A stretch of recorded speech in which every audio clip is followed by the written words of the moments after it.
ವಿಧಾನಸೌಧದಲ್ಲಿ ಪಾಕಿಸ್ತಾನ ಜಿಂದಾಬಾದ್ ಘೋಷಣೆ ಕೂಗಿದ ಪ್ರಕರಣದಲ್ಲಿ ಕೊನೆಗೂ ಪೊಲೀಸರು ಆರೋಪಿಗಳನ್ನು ಬಂಧಿಸಿದ್ದಾರೆ. ವಿಧಾನಸೌಧ ಪೊಲೀಸರು ಪಾಕ್ ಪರ ಘೋಷಣೆ ಕೂಗಿದ್ದ ಮೂವರನ್ನ ಅರೆಸ್ಟ್ ಮಾಡಿದ್ದಾರೆ. ದೆಹಲಿಯ ಇಲ್ತಾಜ್, ಆರ್ಟಿ ನಗರದ ಮುನಾವರ್, ಬ್ಯಾಡಗಿಯ ಮೊಹಮ್ಮದ್ ಶಫಿ, ನಾಶಿಪುಡಿ ಎಂಬುವರನ್ನ ಅರೆಸ್ಟ್ ಮಾಡಿದ್ದಾರೆ.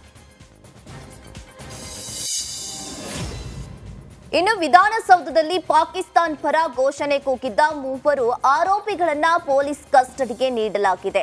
ವಿಧಾನಸೌಧ ಪೊಲೀಸರು ನಿನ್ನೆ ಮೂವರು ಆರೋಪಿಗಳನ್ನ ನ್ಯಾಯಾಧೀಶರ ಮುಂದೆ ಹಾಜರುಪಡಿಸಿದ್ರು. ಮೂವರನ್ನ 3 ದಿನಗಳ ಕಾಲ ಪೊಲೀಸ್ ಕಸ್ಟಡಿಗೆ ನೀಡಿ ನ್ಯಾಯಾಧೀಶರು ಆದೇಶಿಸಿದ್ರು. ದೆಹಲಿಯ ಇಲ್ತಾಜ್, ಆರ್ಟಿ ನಗರದ ಮುನಾವರ್, ಬ್ಯಾಡ್ಕಿಯ ಮೊಹಮ್ಮದ್ ಶಫಿ, ನಾಶಿಪುಡಿ ಎಂಬುವವರನ್ನ ಪೊಲೀಸ್ ಕಸ್ಟಡಿಗೆ ಒಪ್ಪಿಸಲಾಗಿದೆ.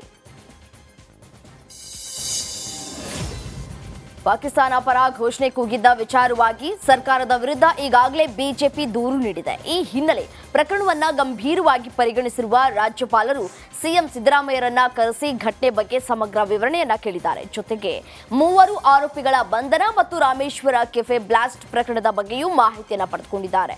ರಾಜಭವನದಲ್ಲಿ ರಾಜ್ಯಪಾಲರನ್ನ ಭೇಟಿಯಾದ ಸಿಎಂ ಸುಮಾರು 40 ನಿಮಿಷಗಳ ಕಾಲ ಚರ್ಚೆಯನ್ನ ನಡೆಸಿ ವಾಪಸ್ಸಾಗಿದ್ದಾರೆ. ಇತ್ತ ವಿಧಾನಸೌಧದಲ್ಲಿ ಪಾಕಿಸ್ತಾನ ಪರ ಘೋಷಣೆಯನ್ನ ಕೂಗಿದ್ದ ಕೇಸಲ್ಲಿ ಮೂವರನ್ನ ಬಂಧಿಸಿದ್ರು. ಈ ವಿಚಾರ ನನಗೆ ಗೊತ್ತೇ ಇಲ್ಲ ಅಂತ ಗೃಹ ಸಚಿವ ಪರಮೇಶ್ವರ್ ಹೇಳಿಕೆಯನ್ನ ನೀಡಿದ್ದಾರೆ. ಇನ್ನು ತುಮಕೂರಿನಲ್ಲಿ ಮಾತನಾಡಿದ ಗೃಹ ಸಚಿವ ಪರಮೇಶ್ವರ್, ನನಗೆ ಅದರ ಬಗ್ಗೆ ಮಾಹಿತಿ ಇಲ್ಲ, ವೆರಿಫೈ ಮಾಡ್ತೀನಿ, ಪೊಲೀಸರಿಗೆ ಈ ಬಗ್ಗೆ ಪೂರ್ಣ ಸ್ವಾತಂತ್ರ್ಯ ಇದೆ ಅಂತ ಹೇಳಿದ್ದಾರೆ.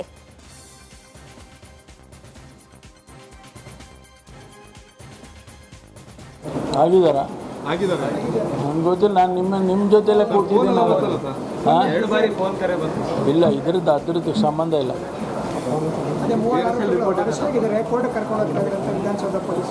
ಹೌದಾ? ಅಲ್ಲ, ಅವ್ರ ಕೆಲಸ, ಅವ್ರ ಫ್ರೀಡಮ್ ಕೊಟ್ಟಿದ್ದೀವಿ. ಅವ್ರು ಏನು ಕೆಲಸ ಮಾಡಬೇಕು ಪೊಲೀಸ್ನವ್ರು ಮಾಡಬೇಕು ಅಂತೇಳಿ ಫ್ರೀಡಮ್ ಕೊಟ್ಟಿದ್ದೀವಿ. ಅವ್ರ ಕೆಲಸ ಮಾಡಿರ್ತಾರೆ.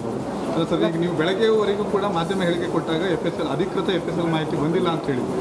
ಈಗ ನೀವು ಅದ್ರ ನಂತರದಿಂದ ಮಾಧ್ಯಮದವ್ರ ಕೈಗೂ ಸಿಕ್ಕಿಲ್ಲ ಅಂದರೆ ಮೀಟಿಂಗ್ನಲ್ಲಿ ಇದ್ದರೆ ಅದ್ರ ನಂತರ ಏನೋ ಬೆಳವಣಿಗೆ ಆಯ್ತು, ಅದು ಯಾವ ಮಾಹಿತಿ ಇಲ್ವಾ ಸರ್? ಇಲ್ವಲ್ಲ, ನಾನು ನಿಮ್ಮ ಜೊತೆಲೇ ಕೂತಿದ್ದೀನಿ, ನಿಮ್ಮ ಜೊತೆಲೇ ಊಟ ಮಾಡಿದ್ದೀನಿ. ಹಾಂ, ನೀವೇ ನೋಡಿದಿರಲ್ಲ. ನಾನೇನಾದರೂ ಒಂದು 2 ಗಂಟೆ ಎಲ್ಲರೂ ತಪ್ಪಿಸ್ಕೊಂಡು ಹೋಗಿದ್ನ? ಸರ್, ಈಗ ಅರೆಸ್ಟ್ ಆಗಿರುವಂಥದ್ದು ವೆರಿಫೈ ಮಾಡ್ತೀನಿ. ಸರ್ಕಾರದ ಬದ್ಧತೆ ಅಲ್ವಾ ಸರ್? ಹೌದ್ರಿ, ಅದನ್ನೇ ವೆರಿಫೈ ಮಾಡ್ತೀನಿ. ನಾನು ಹೋಮ್ ಮಿನಿಸ್ಟ್ರ್ ಆಗಿ ನಾನು ಸುಮ್ಮನೆ ಹೆಂಗೆ ಅಂದ್ರೆ ಹಂಗೆ ಹೇಳೋಕ್ಕಾಗಲ್ಲ. ಅರೆಸ್ಟ್ ಮಾಡಿದರೆ ಅವ್ರ ಕೆಲಸ ಅವ್ರು ಮಾಡಿರ್ತಾರೆ. ನಾವು ಅವ್ರಿಗೆ ಫ್ರೀಡಮ್ ಕೊಟ್ಟಿದ್ದೀವಿ, ಪೊಲೀಸ್ನವ್ರಿಗೆ. ಮಾಡಿದರೆ ನಾನು ವೆರಿಫೈ ಮಾಡ್ಕೊಂಡು ನಿಮ್ಗೆ ಹೇಳ್ತೇನೆ. ನಾನು 3 ಜನ ಅರೆಸ್ಟ್ ಆಗಿದ್ದಾರೆ ಆಗಿದ್ದಾರೆ. ಪಾಕಿಸ್ತಾನ ಪರ ಘೋಷಣೆ ಕೂಗಿದ್ದ ಕೇಸ್ನಲ್ಲಿ ಬಂಧಿಸಲಾಗಿರುವಂತಹ ಆರೋಪಿಗಳ ಮನೆಯಲ್ಲಿ ಮೌನ ಆವರಿಸಿದೆ. ಬಡಗಿಯ ನಾಶಿಪುಡಿ ಮನೆಯಲ್ಲಿ ಮನೆಯಿಂದ ಹೊರಗೆ ಬಾರದೆ ಕುಟುಂಬದ ಸದಸ್ಯರು ಮೌನ ವಹಿಸಿದ್ದಾರೆ. ಮನೆಯ ಗೇಟ್ಗೆ ಬೀಗ ಹಾಕಿ ಲೈಟ್ ಆಫ್ ಮಾಡಿ ಕತ್ತಲೆಯಲ್ಲಿ ಮನೆಯೊಳಗೆ ಕುಳಿತಿದ್ದಾರೆ. ಇತ್ತ ನಾಶಿಪುಡಿ ಬಂಧನಕ್ಕೆ ಸಹೋದರಿ ಕಣ್ಣೀರನ್ನ ಹಾಕಿದ್ದಾರೆ. ಪಾಕಿಸ್ತಾನ ಪರ ಘೋಷಣೆಯನ್ನ ಕೂಗಿದ್ದ ಕೇಸ್ನಲ್ಲಿ ಮೂವರನ್ನ ಬಂಧಿಸಲಾಗಿದ್ದು, ಈ ಕೇಸ್ನಲ್ಲಿ ಕೇವಲ ಮೂವರಲ್ಲ, 10 ರಿಂದ 12 ಜನ ಇದ್ದಾರೆ ಎಂದು ವಿಪಕ್ಷ ನಾಯಕ ಆರ್ ಅಶೋಕ್ ಆರೋಪವನ್ನ ಮಾಡಿದ್ದಾರೆ. ನಾಸೀರ್ ಹುಸೇನ್ ರಾಜೀನಾಮೆಗೆ ಆಗ್ರಹಿಸಿದ್ದಾರೆ. ಅಲ್ಲದೆ ಪ್ರಿಯಾಂಕ್ ಖರ್ಗೆ FSL ವರದಿಗೆ ನಕಲಿ ಅಂತಾರೆ. ರಿಪೋರ್ಟ್ ನೀಡಿದ್ದು ದೇಶ ದ್ರೋಹದ ಕೆಲಸ ಅಂತಾರೆ. ಅಲ್ಪಸಂಖ್ಯಾತರ ಓಲೈಕೆ ಇದರಲ್ಲಿ ಗೊತ್ತಾಗುತ್ತದೆ ಎಂದು ಪ್ರಿಯಾಂಕ್ ಖರ್ಗೆ ವಿರುದ್ಧ ವಾಗ್ದಾಳಿಯನ್ನ ನಡೆಸಿದ್ರು. ಪೊಲೀಸ್ ಇಲಾಖೆ ಇವತ್ತು 3 ಜನ ಮುಸ್ಲಿಂ ಒಂದು ರೀತಿ ಭಯೋತ್ಪಾದಕರೇ ಅವರನ್ನು ಕೂಡ ಈಗ ಇಷ್ಟು ದಿನ ಬಂಧಿಸಿರುವಂಥದ್ದು. ನಾನು ಪೊಲೀಸ್ ಇಲಾಖೆಯನ್ನು ಸ್ವಾಗತ ಮಾಡ್ತೀನಿ. ಆದರೆ ಕಾಂಗ್ರೆಸ್ ಅವರು ಇಷ್ಟು ದಿನವೂ ಅವರು BJP ಯಾಕೆ ಬಿಟ್ಟಿರಬಾರ್ದು ಅಂತ ಹೇಳಿದ್ರು, ಘಟನೆ ನಡೆದೇ ಇಲ್ಲ ಅಂತ ಹೇಳಿದ್ರು. ಈಗ ಅವರು ಯಾವ ಮುಖ ಇಟ್ಕೊಂಡು ಕಾಂಗ್ರೆಸ್ ಅವರು ಜನರನ್ನು ಎದುರಿಸ್ತಾರೆ. ಇವತ್ತು ಅಲ್ಲೇನು ನಡೆದೇ ಇಲ್ಲ, ಇದೆಲ್ಲ BJPಯವರ ಪ್ರೇರಿತವಾದಂಥ ಹೇಳಿಕೆಗಳು, ಇವ್ರಿಗೆ ಗೌರವ ಇದೆಯಾ, ಇದೆಲ್ಲ ನಮ್ಮನ್ನು ಕೇಳಿದ್ರು. ಈಗ ನಿಮ್ಗೆ ಗೌರವ ಇದೆಯಾ? ಸಿಕ್ಕಾಕೊಂಡಿದ್ದಾರಲ್ಲ ಕಳ್ಳರು, ದರೋಡೆಕೋರರು, ದೇಶದ್ರೋಹಿಗಳು, ಎಷ್ಟು ಧೈರ್ಯ ಅವರಿಗೆ ವಿಧಾನಸೌಧದೊಳಗಡೆ ಬಂದು ಪಾಕಿಸ್ತಾನ ಜಿಂದಾಬಾದ್ ಅಂತ ಕೂಗ್ತಾರೆ ಅಂದರೆ ಅವ್ರು ಕರ್ಕೊಂಬಂದಂಥ ಈ ರಾಜ್ಯಸಭಾ ಸದಸ್ಯರ ಮೆಂಬರ್ಶಿಪ್ನ ಇವಾಗ ವಜಾ ಮಾಡಬೇಕು ಅಂತೇಳಿ ನಾನು ಆಗ್ರಹ ಮಾಡ್ತಾಯಿದ್ದೀನಿ. ಯಾರು ಇವ್ರನ್ನ ಕರ್ಕೊಂಬಂದರು ರಾಜ್ಯಸಭಾ? ಒಬ್ಬರಲ್ಲ, 3 ಜನ. ಇನ್ನೂ ಅದೆಷ್ಟು ಜನ ಜಿಂದಾಬಾದ್ಗೆ ಜೈ ಅಂತ ಹೋಗಿದ್ದಾರೆ, ಅದನ್ನೆಲ್ಲ ತೆಗಿಬೇಕು. ಒಬ್ಬರೇ ಹೋಗಿಲ್ಲ, ಸುಮಾರು 15 ಜನ ಇದಕ್ಕೆ ಜೈ ಅಂತ ಹೋಗಿದ್ದಾರೆ, ಅವ್ರನ್ನೂ ಕೂಡ ಬಂಧಿಸಬೇಕು. ಮತ್ತು ರಾಜ್ಯಸಭಾ ಸದಸ್ಯ ಯಾರಿದ್ದಾರೆ ಅವ್ರನ್ನ ಕಾಂಗ್ರೆಸ್ ಪಾರ್ಟಿಗೆ ಮಾನ ಮರ್ಯಾದೆ ಗೌರವ ಇದ್ದರೆ ಕಾಂಗ್ರೆಸ್ ಪಾರ್ಟಿಯಿಂದ ಅವ್ರನ್ನ ವಜಾ ಮಾಡಬೇಕು. ಅವ್ರಿಗೆ ರಾಜ್ಯಸಭಾ ಇಲ್ಲಿ ಅವರು ಈ ಥರ ಪಾಕಿಸ್ತಾನ ಅಂತ ಜಿಂದಾಬಾದ್ ಅಂತ ಕರ್ಕೊಂಬಂದ ಮೇಲೆ ಅವ್ರಿಗೆ ಲೋಕಸಭೆಯಲ್ಲಿ ಕೂತ್ಕೊಳ್ಳೋಕ್ಕೆ ಏನು ಅಧಿಕಾರ ಇದೆ? ವಿಧಾನಸೌಧದಲ್ಲಿ ಪಾಕಿಸ್ತಾನ ಪರ ಘೋಷಣೆ ಕೂಗಿದ್ದ ವಿಚಾರವಾಗಿ 3 ಆರೋಪಿಗಳನ್ನ ಬಂಧಿಸಲಾಗಿದ್ದು, ರಾಜ್ಯ ಸರ್ಕಾರಕ್ಕೆ ಈಗಲಾದರೂ ಬುದ್ಧಿ ಬಂದು ಬಂಧಿಸಿದ್ರಲ್ಲ ಅಂತ ಬಿಜೆಪಿ ರಾಜ್ಯಾಧ್ಯಕ್ಷ ಬಿವೈ ವಿಜಯೇಂದ್ರ ವ್ಯಂಗ್ಯವಾಡಿದ್ದಾರೆ. ಬಿಜೆಪಿಯ ನಿರಂತರ ಹೋರಾಟದಿಂದ ದೇಶದ್ರೋಹಿಗಳನ್ನ ವಾರದ ನಂತರ ಬಂಧಿಸಿದ್ದಾರೆ. ಸದ್ಯ ರಾಜ್ಯ ಸರ್ಕಾರವನ್ನು ನಾನು ಒತ್ತಾಯ ಮಾಡ್ತೇನೆ, ಇದರ ಹಿನ್ನೆಲೆ ಏನು, ಪಾಕ್ ಪರ ಘೋಷಣೆ ಕೂಗೋದಕ್ಕೆ ಪ್ರಚೋದನೆ ಕೊಟ್ಟಿದ್ದು ಯಾರು ಅನ್ನೋದ್ರ ಜನರ ಮುಂದೆ ಹೇಳಬೇಕು. ನಾಮಕಾವಸ್ಥೆ ಬಂಧನ ಮಾಡದೆ ಕ್ರಮವನ್ನ ಕೈಗೊಳ್ಳಬೇಕು ಅಂತ ಸರ್ಕಾರಕ್ಕೆ ಆಗ್ರಹಿಸಿದ್ದಾರೆ. ಏನು 3 ಜನ ಅಲ್ಲ, ಇನ್ನೂ ಹೆಚ್ಚಿನ ಜನ ಅದರಲ್ಲಿದ್ದಾರೆ. ದೇಶದ್ರೋಹಿಗಳೇನಿದ್ದಾರೆ, ಪಾಕಿಸ್ತಾನ್ ಜಿಂದಾಬಾದ್ ಅಂತ ಹೇಳಿ ಘೋಷಣೆ ಕೂಗ್ತಕ್ಕಂಥ ಧೈರ್ಯ ಮಾಡಿದಂಥ ದೇಶದ್ರೋಹಿಗಳನ್ನ 1 ವಾರದ ನಂತರ ಇವತ್ತು ಅರೆಸ್ಟ್ ಮಾಡಿದ್ದಾರೆ. ಅದು ಸಹ ಭಾರತೀಯ ಜನತಾ ಪಾರ್ಟಿ ನಿರಂತರವಾಗಿ ಹೋರಾಟವನ್ನು ಮಾಡ್ಕೊಂಡು ಬಂತು. ಸದನದ ಒಳಗಡೆ ಮತ್ತು ಸದನದ ಹೊರಗಡೆ ನಮ್ಮ ಶಾಸಕರು ಸದನದ ಒಳಗಡೆ ಮಾಡಿದಂಥ ಹೋರಾಟ ಮತ್ತು ಹೊರಗಡೆ ನಮ್ಮ ಭಾರತೀಯ ಜನತಾ ಪಾರ್ಟಿ ಕಾರ್ಯಕರ್ತರು ಮಾಡಿದಂಥ ಹೋರಾಟ, ಇದು ಪ್ರತಿಫಲವಾಗಿ ಒತ್ತಾಯಕ್ಕೆ ಮಣಿದು 3 ಜನರನ್ನು ಇವತ್ತು ದೇಶದ್ರೋಹಿಗಳನ್ನು ಇವತ್ತು ಅರೆಸ್ಟ್ ಮಾಡಿದ್ದಾರೆ ಅಂತೇಳಿ ನಂಗೆ ತಿಳಿದು ಬಂದಿದೆ. 3 ಜನ ಪಾಕ್ ಪರ ಘೋಷಣೆ ಕೂಗಿದ್ದ ಕೇಸ್ನಲ್ಲಿ 3 ಅರೆಸ್ಟ್ ಬಗ್ಗೆ ಮಾಜಿ ಸಚಿವ ಈಶ್ವರಪ್ಪ ಪ್ರತಿಕ್ರಿಯಿಸಿದ್ದಾರೆ. ಕಾಂಗ್ರೆಸ್ ಪಕ್ಷ ನೇರವಾಗಿ ದೇಶದ್ರೋಹಕ್ಕೆ ಬೆಂಬಲವನ್ನ ಕೊಟ್ಟಿದೆ, ಇದಕ್ಕೆ 3 ಜನ ಅರೆಸ್ಟ್ ಆಗಿರೋದೇ ಸಾಕ್ಷಿ ಅಂತ ಕಾಂಗ್ರೆಸ್ ವಿರುದ್ಧ ವಾಗ್ದಾಳಿಯನ್ನ ನಡೆಸಿದ್ರು. ಇನ್ನು ನಾಸೀರ್ ಹುಸೇನ್ ಗೆದ್ದ ಸಂದರ್ಭದಲ್ಲಿ ಅವನ ಬೆಂಬಲಿಗರು ಪಾಕಿಸ್ತಾನ್ ಜಿಂದಾಬಾದ್ ಎಂದು ಕೂಗಿದ್ರು. ಇದೇ ವೇಳೆ ಮಾಧ್ಯಮದವರು ಪ್ರಶ್ನೆಯನ್ನ ಕೇಳಿದಾಗ ಅವರ ಮೇಲೆಯೇ ರೇಗಾಡಿದ್ರು. ಅದಷ್ಟೇ ಅಲ್ಲದೆ ಡಿಕೆಶಿ ಪಾಕಿಸ್ತಾನ್ ಜಿಂದಾಬಾದ್ ಘೋಷಣೆ ಕೂಗೇ ಇಲ್ಲ ಅಂತ ಹೇಳಿದ್ರು. ಯಾಕೆ ಇವರಿಗೆ ಕಿವಿ ಕೇಳಿಸ್ಲಿಲ್ವಾ, ಇವರ ಕಿವಿ ಮಂದಾಗಿದೆಯಾ ಅಂತ ಮುಸ್ಲಿಂ ಪರ ಮತ ತೆಗೆದುಕೊಳ್ಳಲು ಹೀಗೆ ಹೇಳಿದ್ರ ಎಂದು ಕಿಡಿಕಾರಿದ್ರು. ನಿಮ್ಮ ಬೆಂಬಲಿಗರು ಮೊನ್ನೆ ನಡೆದಂಥ ರಾಜ್ಯಸಭಾ ಚುನಾವಣಾ ಸಂದರ್ಭದಲ್ಲಿ ನಾಸೀರ್ ಹುಸೇನ್ ಅವರು ಗೆದ್ದಿದ್ದಾರೆ ರಾಜ್ಯಸಭೆಗೆ ಅನ್ನೋಂಥ ಸಂದರ್ಭದಲ್ಲಿ ನಾರಾಯಣ್ ಸಾಹಬ್ ಹಾಂಡ್ಗೆ ಅವರು ಗೆದ್ದಾಗ ಭಾರತೀಯ ಜನತಾ ಪಾರ್ಟಿ ಕಾರ್ಯಕರ್ತರು ಭಾರತ್ ಮಾತಾ ಕಿ ಜೈ ಅಂತ ಘೋಷಣೆಗಳು ಕೂಗಿದ್ರೆ, ನಾಸೀರ್ ಹುಸೇನ್ ಅವರು ಗೆದ್ದಾಗ ಅವನ ಬೆಂಬಲಿಗರು, ಕಾಂಗ್ರೆಸ್ಸಿನ ಬೆಂಬಲಿಗರು ಪಾಕಿಸ್ತಾನ್ ಜಿಂದಾಬಾದ್ ಅಂತ ಘೋಷಣೆಗಳನ್ನು ಕೂಗಿದ್ರು. ಆ ಕೂಗದಂಥ ಸಂದರ್ಭದಲ್ಲಿ ಪತ್ರಕರ್ತರೇ ನೇರವಾಗಿ TV ಮಾಧ್ಯಮದವರು ನಾಸೀರ್ ಹುಸೇನ್ ಪ್ರಶ್ನೆ ಕೇಳ್ತಾರೆ, ನಿಮ್ಮ ಬೆಂಬಲಿಗರು ಪಾಕಿಸ್ತಾನ್ ಜಿಂದಾಬಾದ್ ಅಂತ ಕೂಗಿದ್ದಾರೆ, ಇದಕ್ಕೇನು ಹೇಳ್ತೀರಿ ಅಂತ. ನಾಸೀರ್ ಹುಸೇನ್ ಅವರು ಯಾರು ಪಾಕಿಸ್ತಾನ್ ಜಿಂದಾಬಾದ್ ಅಂತ ಕೂಗಿದ್ದಾರೆ ಅವ್ರನ್ನ ಹಿಡಿದು ಕಪಾಳ ಕೊಡೋದು ಪೊಲೀಸ್ನವ್ರಿಗೆ ಕೊಡಬೇಕಿತ್ತು. ಪಾಕಿಸ್ತಾನ ಪರ ಘೋಷಣೆ ಕೂಗಿದ್ದ ಕೇಸ್ ಸರ್ಕಾರಕ್ಕೆ ತೀವ್ರ ಇರಿಸು ಮುರುಸು ತಂದಿಟ್ಟಿದೆ.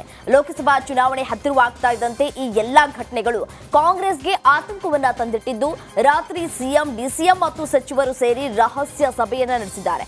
ಇತ್ತ ದೆಹಲಿ ಫ್ಲೈಟ್ ಅನ್ನ ಕ್ಯಾನ್ಸಲ್ ಮಾಡಿ ಸುರ್ಜೇವಾಲಾ ಕೂಡ ನೇರವಾಗಿ ತಾಜ್ ವೆಸ್ಟ್ ಎಂಡ್ ಹೋಟೆಲ್ಗೆ ಆಗಮಿಸಿದ್ದಾರೆ. ಸರ್ಕಾರಕ್ಕೆ ಡ್ಯಾಮೇಜ್ ಆಗದ ರೀತಿಯಲ್ಲಿ ನಿರ್ವಹಿಸಬೇಕು ಎಂಬ ನಿಟ್ಟಿನಲ್ಲಿ ಸಭೆಯನ್ನ ನಡೆಸಿದ್ದಾರೆ.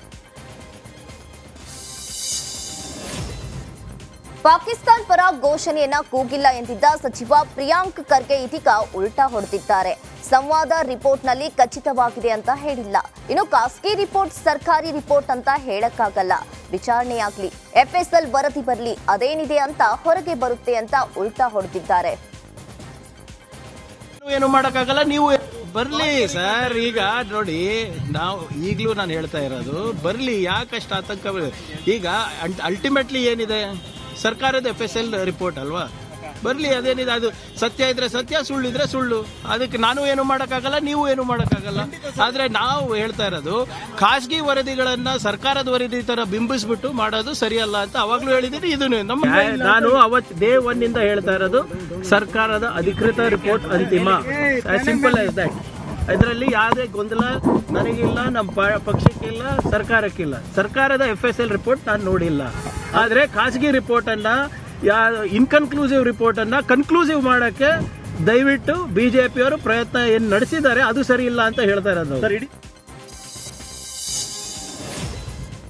ಇನ್ನು ಪ್ರಿಯಾಂಕ್ ಖರ್ಗೆ ಹೇಳಿಕೆಯನ್ನ ಖಂಡಿಸಿದ ಬಿಜೆಪಿ ಮುಖಂಡ CT ರವಿ ಕೂಡಲೇ ಕ್ಷಮೆಯಾಚಿಸುವಂತೆ ಆಗ್ರಹಿಸಿದ್ದಾರೆ. ಪಾಕ್ ಪರ ಯಾರೂ ಘೋಷಣೆ ಕೂಗಿಲ್ಲ ಅಂತ ಪ್ರಿಯಾಂಕ್ ಖರ್ಗೆ ಹೇಳಿದ್ರು. ಅವರೇ ತನಿಖಾಧಿಕಾರಿ ರೀತಿ ವರ್ತಿಸಿದ್ರು. ಆದರೆ ಈಗ ಆರೋಪಿಗಳನ್ನ ಪೊಲೀಸರು ಬಂಧಿಸಿದ್ದಾರೆ. ಈಗ ಅವರು ಕ್ಷಮೆಯನ್ನ ಕೇಳಬೇಕು. ಘೋಷಣೆ ಕೂಗಿದ ಹಿಂದಿನ ಸಂಘಟನೆ ಯಾವುದು ಅಂತ ಪತ್ತೆ ಹಚ್ಚಬೇಕು ಅಂತ ಹೇಳಿ ಆಗ್ರಹಿಸಿದ್ದಾರೆ. ಮುಚ್ಚಾಕುವ ಪ್ರಯತ್ನದ ಹಿಂದೆ ಯಾರಿದ್ದಾರೆ ಅನ್ನೋದು ಕೂಡ ಸಾರ್ವಜನಿಕರಿಗೆ ಗೊತ್ತಾಗಬೇಕಾದ ಅವಶ್ಯಕತೆ ಇದೆ. ಇಲ್ಲದೇ ಇದ್ರೆ ಗೋಮುಖ ವ್ಯಾಘ್ರಗಳು ಇಲ್ಲೇ ತಿಂದು ಯಾವತ್ತೋ ದ್ರೋಹ ಬಗೆಯಬಹುದು. ಎಚ್ಚರ ವಹಿಸಬೇಕು. ಹಿಂದೆ ಪ್ಯಾಲೆಸ್ತೈನ್ ಪರವಾಗಿ ಇಸ್ರೇಲ್ ಪ್ಯಾಲೆಸ್ತೈನ್ ಹಮಾಸ್ ಸಂಘರ್ಷದ ಸಂದರ್ಭದಲ್ಲಿ ಹಮಾಸ್ ಪರವಾಗಿ ಇಲ್ಲಿ ಪ್ರತಿಭಟನೆ ಮಾಡಿದ್ರು. ಅವ್ರ ಮೇಲೆ ಯಾವುದೇ ಕೇಸ್ ಆಗಲಿಲ್ಲ. ಇವತ್ತು ನಮ್ಮ ಭಾರತೀಯ ಜನತಾ ಪಾರ್ಟಿಯ ಕಾರ್ಯಕರ್ತರು ತಿರಂಗ ಯಾತ್ರೆ ಹೊರಟಾಗ ತಿರಂಗ ಯಾತ್ರೆ ಪ್ರಾರಂಭಿಸೋದಕ್ಕೆ ಮುಂಚೆನೇ ಪೊಲೀಸರು ಸಕ್ರಿಯರಾಗ್ಬಿಟ್ರು. ಅವ್ರು ನಮ್ಮ ಕಾರ್ಯಕರ್ತರನ್ನ ಅರೆಸ್ಟ್ ಮಾಡಿದ್ರು. ತಿರಂಗ ಯಾತ್ರೆಯನ್ನು ತಡೆ ಹೊಡೆದ್ರು. ಅಂದರೆ ಭಾರತ್ ಮಾತಾ ಕಿ ಜೈ ಅಂತ ಕೂಗ್ತಕ್ಕಂಥ ದೇಶಭಕ್ತರ ಮೇಲೆ ನಿಮಗೆ ಇಷ್ಟೊಂದು ಪೊಲೀಸರು ಸಕ್ರಿಯರಾಗ್ತಕ್ಕಂಥವ್ರು. ಕಲಬುರಗಿಯ ಆಳಂದ ಬಿಜೆಪಿ ಮುಖಂಡ ಮಹಾಂತಪ್ಪ ಕೊಲೆ ಪ್ರಕರಣ ಸಂಬಂಧ ಮೃತನ ಮನೆಗೆ ವಿಪಕ್ಷ ನಾಯಕ ಆರ್ ಅಶೋಕ್ ಭೇಟಿ ನೀಡಿದ್ರು. ಆಳಂದ ತಾಲೂಕಿನ ಸರಸಂಬ ಗ್ರಾಮದ ನಿವಾಸಕ್ಕೆ ತೆರಳಿ ಕುಟುಂಬಸ್ಥರಿಗೆ ಸಾಂತ್ವನವನ್ನ ಹೇಳಿದ್ರು. ಈ ಸಂದರ್ಭದಲ್ಲಿ ನ್ಯಾಯ ಕೊಡಿಸಿ ಅಂತ ಆರ್ ಅಶೋಕ್ ಬಳಿ ಮೃತನ ಮಕ್ಕಳು ಕಣ್ಣೀರನ್ನ ಹಾಕಿ ಮನವಿಯನ್ನ ಮಾಡಿದ್ರೆ, ಮೃತನ ಪತ್ನಿ ಪ್ರಕರಣವನ್ನ ಸಿಬಿಐ ತನಿಖೆಗೆ ನೀಡುವುದಕ್ಕೆ ಬೇಡಿಕೆಯನ್ನ ಇಟ್ಟರು. ಈ ಸಂದರ್ಭದಲ್ಲಿ ಅಶೋಕ್ ಆರೋಪಿಗಳಿಗೆ ಕಠಿಣ ಶಿಕ್ಷೆಯನ್ನ ಕೊಡಿಸುವುದಾಗಿ ಭರವಸೆ ನೀಡಿದರು.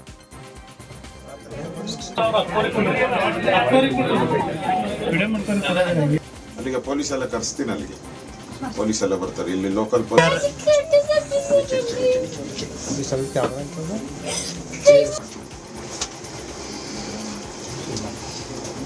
ಜೋರಾಗಿ ಹೇಳಿ ಅವ್ರಿಗೆ ಇದನ್ನ ಇಮಿಡಿಯೇಟ್ ಆಗಿ